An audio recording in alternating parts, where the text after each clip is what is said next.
नैजिनैथि BTC गोरोबथा सान बा BTC बार्थडे थांनाय 2003 मायथाइ 10 फेब्रुवारि खालार खालिनिफ्राय जेब्ला BTC गोरोबथाया जादोंमोन बेलजिनि जोहोलावजो मावसोमा बिथांमोन आरो आसाम सरकार भारत सरकारनि गेजेराव बै साननिफ्रायनो BTC आव बेबायदि समायना रमायना जौगालु थासारि बा परिबेसखौ जों नुनो मोनदों बा जों मोननो हादों। दा बिनि थाखायनो दिनै गिबियावनो BTC गोरोबथा साननि बयनिसिमबो गोजोन आरो गाहाम हामलायनायखौ नोंथांमोननिसिम बावहरबाय। बे समाव दङ जोंजों BSUनि आफादगिरि जों बिथांनिफ्राय दिनैनि साननि सोमोन्दै मिन्थिनानै लागोन। बिथाङा दिनैनि बे शुभ सानाव दिनै मा रायजो राजाफोरनो मा गोजोननाय हामलायनाय बावगोन सार? दिनै BTCनि 22थि गोरोबथा सान बे समाव नोंथाङा मा फोरमायनो सानो? गिबियावनो BTCनि 22थि बड'लेण्ड डेनि BTC बासिनि गासैबो रायजो राजाफोरनो आंनि तरफनिफ्राय गाहाम हामलायनाय जासिहरनाय जाबाय। दिनैनि दिनावनो 2 बोसोर आगोलाव 2003नि 10 फेब्रुवारियाव आसाम सरकार भारत सरकार आरो BLCनि गेजेराव गोरोबथा जानानै BTCखौ भारत संबिधाननि 6 शिड्युलनि आन्डाराव दानाय जादोंमोन आरो बे BTCखौ दानायाव जोंनि बड'फा उपेन्द्रनाथ ब्रह्मनिफ्राय लानानै गोबां मार्टियार्स शहीदफोरनि अबदान दं। दा बे BTC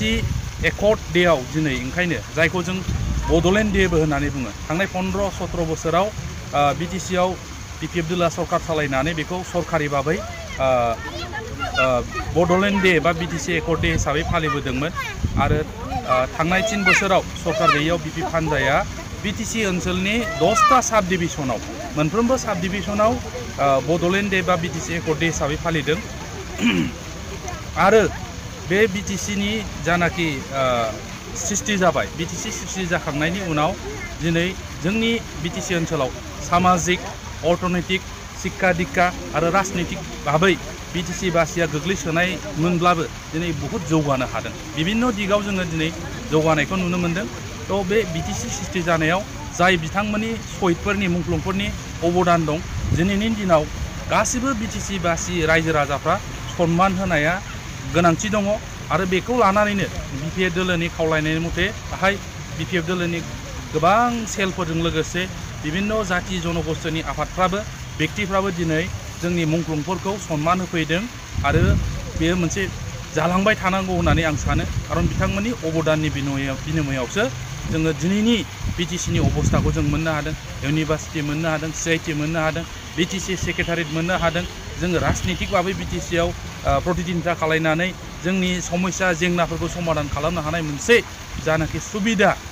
भारत सरकारनिफ्राय हासिल खालामनानै लानो हादों डेभेलपमेन्ट बा आसाम सरकारनिफ्राय डेभेलपमेन्टनि हासिल खालामनो हादों। बे गासिबो BTC सृष्टिनि दारै जानाय। दा दिनैनि दिनाव ओंखायनो जोङो बे दिनखौ फालिनांगौ, BTC एकर्ड डेखौ गासिबो BTCनि रायजो राजाफ्रा फालिनांगौ होननानै आं सानो। दिनैनि BTR सरकारा दिनैनि BTC गोरोबथा सानखौ फालिनाय नुनो मोना, मा बुङो? बेथ' बिराद दुखुनांथाव। BTRआ मा जिनिस? BTRआथ' BTCखौनो खालामनाय सुक्तिसो नङा होमबा? BTRआ जेबो नङा, जास्ट BTCनि बड'लेण्ड टेरिटरियेल काउन्सिलनि 4 जिल्लानि जानाखि सिमा एरियानि नाम क'क्राझार, चिरां, बाक्सा, उदालगुरि, बे BTEDखौल' सोलायनानै BTR खालामनाय जादों। बे BTRआबो मा BTCनि सिङाव नङा होमबा? 6 शिड्युलनि सिङावनो। थ' आसोल बिथाया बबे? BTCआसो नङा होमबा? दा BTCखौ ओंखायनो फालियाखैबा बे बिराद दुखुनांथाव। बिभिन्न खारन थानो हागौ, राजनीतिक खारन थानो हागौ, नङा होमबा? दा बेफोरो सैथोआ सानसेब्लाबो ओंखारगोन। सैथो खोथाखौ नोङो थगायनानै दोनबाय थानो हाया। सैथोआ सानसेब्लाबो जय जागोन, नङा होमबा? दिनै BTCखौ मानोथो खोमोरनो हाया? बे बिथांमोननि एग्रिमेन्टआवनो क्लियारलि लिरनाय दं, BTCआ BTCनि थागोन, जास्ट BTEDखौल' BTR खालामनाय जागोन। दा ओंखायनो सरकारि भाबै जुदि BTC सुक्तिखौ BTC सुक्तिखौ फालियाखैबा बिथांमोना बे बिथांमोननि खोथा, खिन्थु रायजोआ नुगासिनो दङ, नायगासिनो दङ, बिसार खालामगासिनो सोर रं सोर राइट बेखौ रायजोआ बिसार होगोन फैबाय थानाय समाव। BTC गोरोबथानि गेजेरजों गोबां डेभेलपमेन्टेल पेकेज मोनबोनो हादों, गोबां इनस्टिटिउसन्सफोर मोनबोनो हादों, नाथाय BTR एकर्डनि गेजेरजोंबो बिथाङा मोनबोफादोंमोन, दिनै कारज'खरै जानाय नुवाखै माखासे इनस्टिटिउसन्सफोरखौ, मा बुङो? बेनोथ' दुखुनांथावा। BTR एकर्डआ संबिधाननि बबे शेड्युलाव बबे आर्टिकेलजों जानाय बुस्थु खोथाया बे फैयो नङा होमबा? बिथांमोना BTRखौ बिराद गिदिर गोजौ होनना बुंबाय थायो। दा बिदिब्ला फैनांसिगौमोन, जेनेबा BTR एकर्डनि दारै माखासे इक'नमिक पेकेजेस इनफ्रास्ट्राक्चार डेभेलपमेन्ट पेकेज दंमोन बरमायाव बड'फा उपेन्द्रनाथ ब्रह्मनि सेन्ट्रेल इउनिभार्सिटि गायसननाय बहाबा IIT NIT बायदिसिना अनुष्ठान शिक्षा अनुष्ठान प्रतिष्ठान गायसननायनि खोथा दंमोन दिनै मदि गभर्नमेन्टआ 2024नि आगोल अमित शाह मोना बेखौ बुंदोंमोन जों मावलांजोबगोन होननानै खिन्थु मा जाबाय दिनै मदिनि गभर्नमेन्टआ 2024आव जिहेतु जोबफैयो अलरेडि पार्लामेन्ट सेसना जोब्बायानो मैया दाख्लि जोबनाय लाइनाव फैबाय दा नोङो डेभेलपमेन्ट पेकेजफोर जेनेबा सेन्ट्रेल इउनिभार्सिटि IIT माबा माबि गायसननाय दालां बानायनाय बेफोर जिनिसा सेन्ट्रेल गभर्नमेन्टनि पेकेजा फैनांगौबा पार्लामेन्टआव फार्स्ट अफ अल बाजेटआव प्लेस जानांगोन दा बाजेटआवनो हाबाखैबा बोरै नोङो इउनिभार्सिटिखौ गायसनगोन NIT खौ बोरै गायसनगोन दा बिथांमोना फेलार जादों दानि सरकारा आसाम सरकार भारत सरकारखौ नारसिननायाव बिथांमोना फेलार जादों नारसिनदोंबा बिथांमोना पलिटिकेलि बार्गेनिं खालामना हासिल खालामना लाबोनो हायाखै जेरै मोनसे समाव हाग्रामा महिलारिया BTC सुक्तिखौ पलिटिकेलि राजनितिक भाबै BTC आव कमथायाव थानानै आसामाव कमथायाव थानानै एलायन्सआव थानानै CIT बे BTC एकर्डआव दंमोन BTC सेक्रेटारियेट एसेम्बलि बानायनाय बेफोर खामानिफ्रा BTC एकर्डनिमोन बेफोरखौ मावफुंजोबसै मावनानै BTC एकर्डआव गैयै बड'लेण्ड इउनिभार्सिटिखौबो बिथाङा राजनितिक भाबै कमथा बाहायनानै 2009आव तरुण गगैजों गभर्नमेन्ट थानाय समाव बिथाङा हासिल खालामना लाना फैनो हादों इन्जिनियारिं कलेज BTC एकर्डआव गैयामोन थेवब्लाबो बेखौबो बिथाङा गावनि राजनितिक कमथाखौ व्यवहार खालामनानै आसाम सरकारजों बार्गेनिं खालामनानै जोंनि BTC बासनि आसामनि सात्र साथ्रिनिफ्राय बेखौ गायसनना फैनो हादों दा बेफोर मेडिकेल कलेज एग्जाम्पल दं देग उदाहरन बेबो खुनु BTC एकर्डआव गैयामोन बेखौबो हाग्रामा महिलारिया आसाम सरकारजों फाइट होयै जुजियै बिख'ना लाना फैनो हादों दा दिनैनि दिनाव बिथांमोनाव बे कमथाखौ नुवाखै बिथांमोना बिराद दुर्बल राजनितिक भाबै बिथांमोना सोरनिबा सिपिआव रिमट कन्ट्रल बायदि जानानै दङ হয় আজি 22nd এনিভাৰ্সাৰী হয় আৰু একৰ্ড ডে হয় 2003 আজিৰ দিনটোতে 10 ফেব্ৰুৱাৰীৰ দিনটোতে BTC একৰ্ড হৈছিল আৰু এয়া BTC বাসীৰ কাৰণে খুব স্মৰণীয় দিন কাৰণ এই দিনটোতে যিটো চুক্তি হৈছিল হাগ্ৰামা মহিলাৰী ডাঙৰীয়াৰ নেতৃত্বত BTC অঞ্চললৈ শান্তি আহিছিল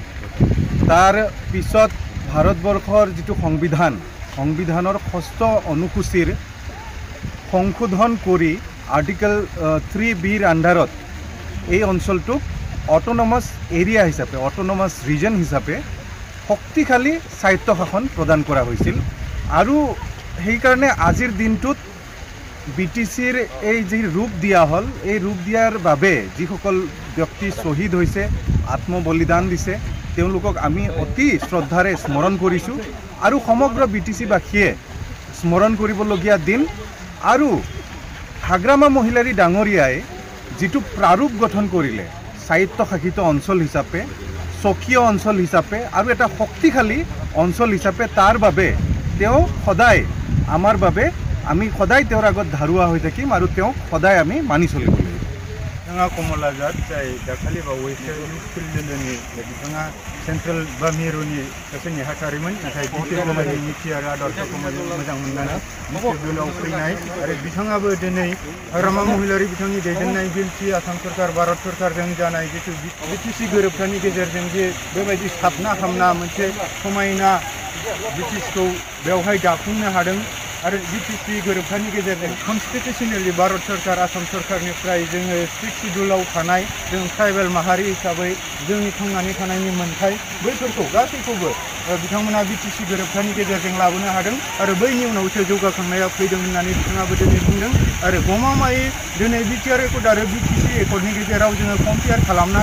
नायोब्ला दिनै BTR एकर्डआव जेबो गैया बे BTR एकर्डआ BTCनि माखासे थाखानायाव नामल' सोलायदों डेट मिन्स जों जेब्ला गस्लाफोरा मैला जायोबा जों गस्लाखौ सोलायो थिग बेबायदिल' बिनिखायनो दिनै बिथांमोना BTR एकर्डनि गेजेरजों जा बेवहाय माखासे MOHआव डेभेलपमेन्ट पेकेजफोर लिरना लाबोदोंमोन इन्स्टिटिउसनफोर लिरना लाबोदोंमोन बेफोरखौ बिथांमोना मावफुंनो हायाखै जायनि थाखाय बिथांमोना दिनै खुगायावल' BTR होननानै बुंदों BTR बुंनानै जोबोद गिदिरखा होनदों नाथाय बिथांमोना कार्जकरै जेबो मावनो हायाखै जों बेखौ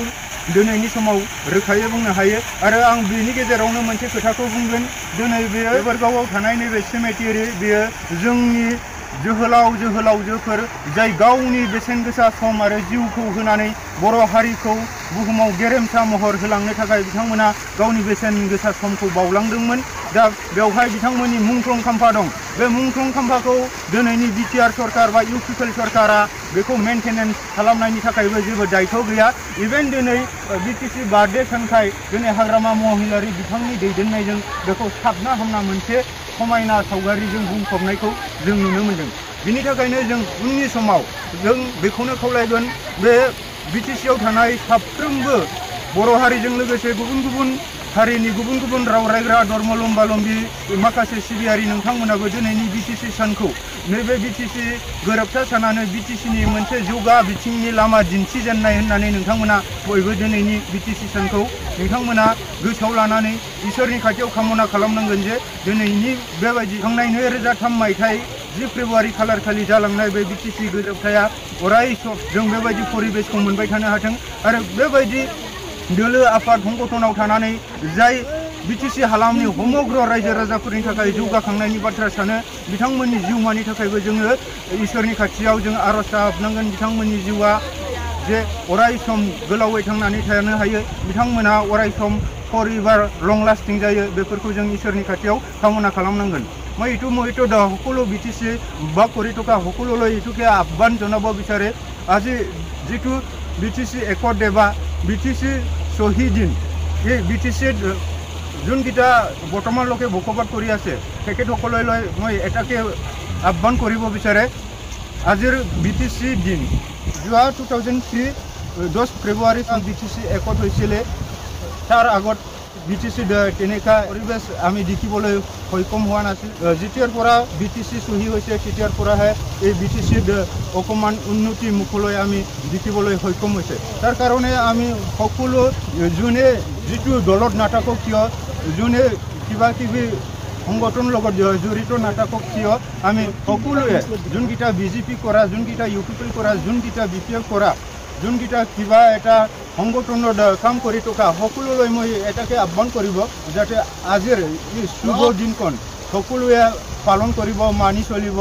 আৰু আমি সবে তৰত এবাৰৰ কাৰণে আমি বিটিসি একৰ্ড ডে বলে আমি মনত ল'ব লাগিব এইটোকে মই কামনা কৰিম।